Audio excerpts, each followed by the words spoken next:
This is Stephanie with Hightower Stitching with today's video, which is part 2, hand stitching and eye-catching log cabin variation. And today we're doing part 2, which is the sewing part.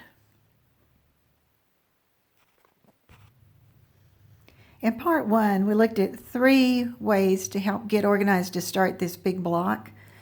And we talked about fabric and cutting and sorting, and then some forms that might help you to get organized for when you actually start doing your cutting and your sewing.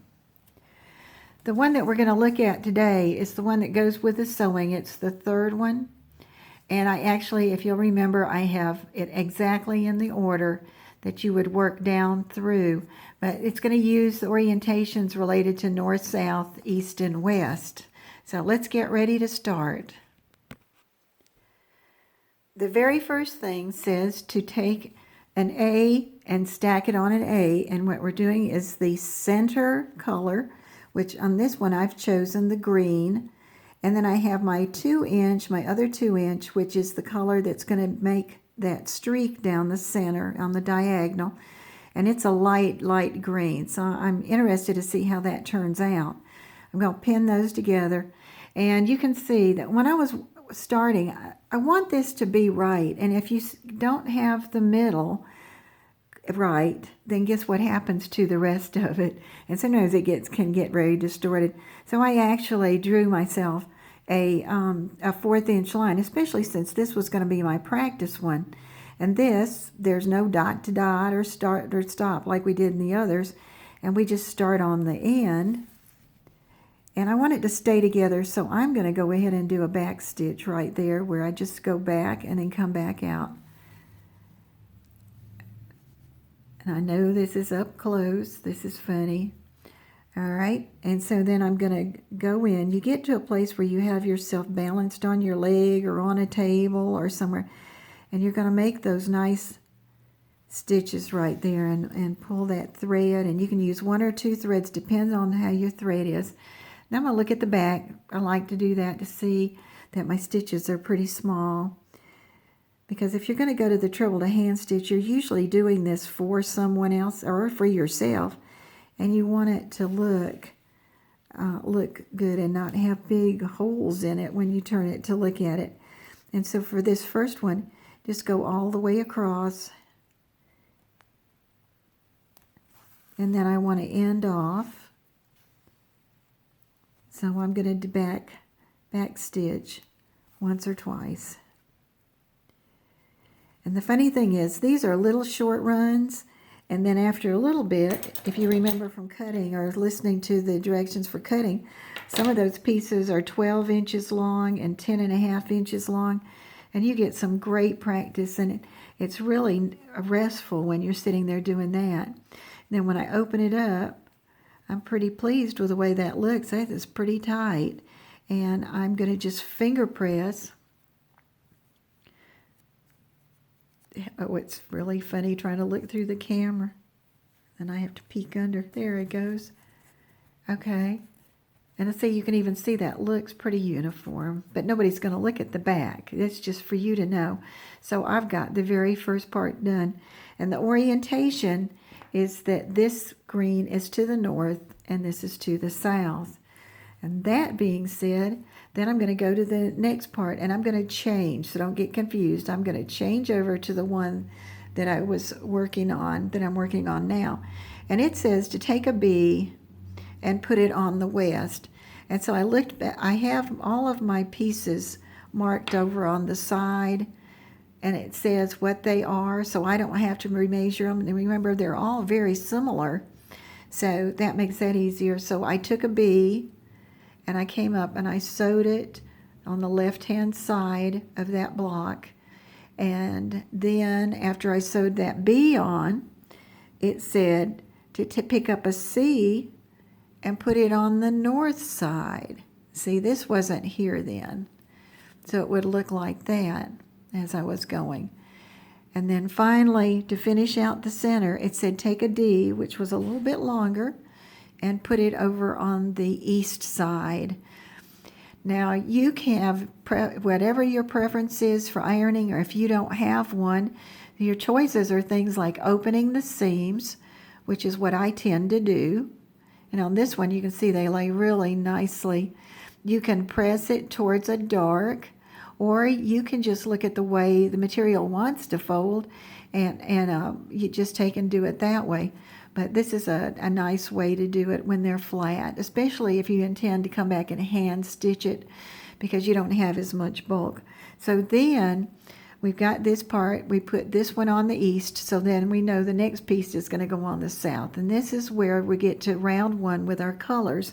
So we'll set this down, and I'm going to pick up, first round is going to be an E, which was this piece right here. I had it laying in my stack. It was the first one in my stack.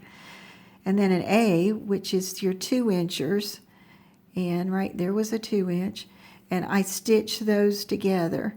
And this is the way the orientation is going to be. You're going to want the E in the south part, but you're going to have the A going to the east, so you know that you're going to be going to the right direction with that. And when you turn it over, you can see it's just like the other one. So now let's take and do this in real time. Here it is. Here's the south end, because I've got this up. And this is going to lay like that. But before it's going to lay like that, I need to turn it over. And pin it.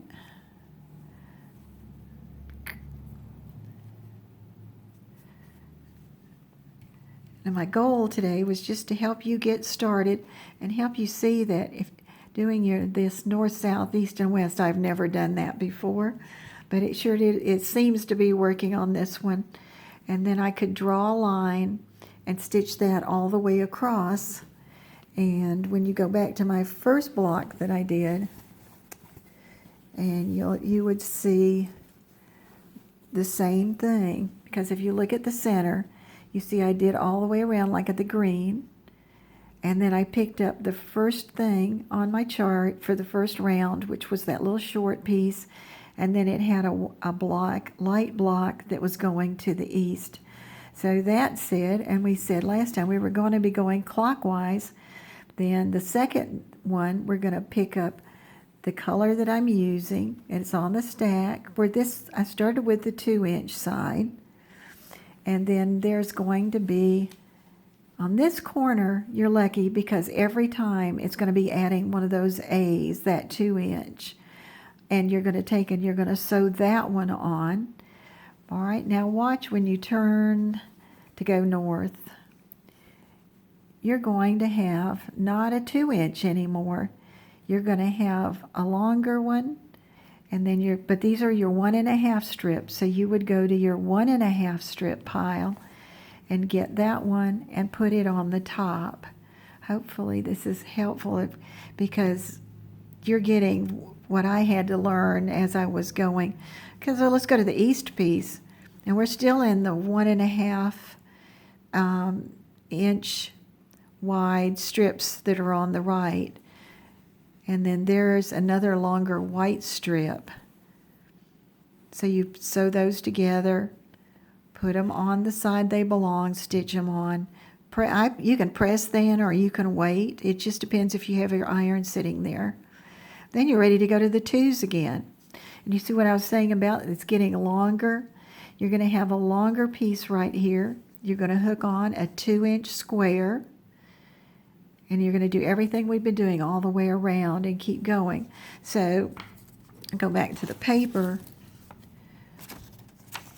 And you can see I have round 1. I followed that. And round 2. But it tells you where. And if you notice, every time you start a round, it's on the south. And that makes sense because you've got 4 sides and you go around and then you're ready to start again. And so that would get it, and you just keep going row after row. And I've been thinking about the idea if this could be a take-along that you'd like to do. And the main thing would be there's so many pieces, you have to have some way to make sure that you didn't lose anything if you kept it all in a box or something like that, because you've got so many pieces. But that was part 2. And the other thing that I was going to say is that once you get, if you decide to make a number of blocks, like say you were made a 3 by 3 to see if you liked that and had gotten that far, then start playing with the way you could set your blocks in. And there were at least 5 ways that you could turn those blocks for your quilt. So there is no one way that's got to go. This is Stephanie at Hightower Stitching. I hope you enjoyed this. It was a lot of fun for me to come up with ideas to help someone work on quilts, and it's to help on any quilt. Any of the things that I've forgotten or information related to cutting out is going to be in the description. If this was helpful to you or you had fun, please subscribe and hit like and leave a comment. Thank you.